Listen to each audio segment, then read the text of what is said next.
कधी कधी द्वंद्व असं व्हायचं की आपण एक वाचलेलं असतं आणि त्याच्या विरोधात काहीतरी आपल्याला लिहून आलेलं असतं, मग त्याच्यामध्ये आपण कसं अडॅप्ट व्हायचं हे.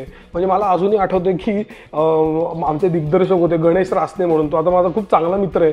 मी त्यावेळेला विचारलं होतं की गांधीजींना जेव्हा आंबेडकर पहिल्यांदा भेटायला जातात आणि तो सीन आम्ही शूट करत होतो तेव्हा आंबेडकरांच्या मनात काय चाललंय असं, तर तो फक्त हसला माझ्याकडे बघून.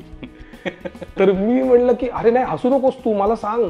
कारण की त्यांचं जे झालं गांधी आंबेडकर वाद जो काही आहे त्याची ठिणगी पहिल्यापासूनच हे घेऊन जात आहेत. बरोबर. की he is going to meet a national leader, का पहिल्यांदा ते स्वच्छ मनाने एक इंटेलेक्च्युअल चर्चा करायला म्हणून जात आहेत. आणि ही उत्तरं मला काही केलं मिळेना, त्याच्याने मी जाम फ्रस्ट्रेट झालो होतो.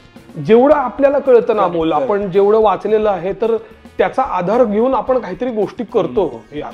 पण मग एका पॉइंटला काय उरतं तुझ्या हातात, तर आपण आलेला सीन हा जेन्युइनली आणि त्यातलं खरं कितपत करू शकतोय इथपर्यंतच आपलं हे होतं.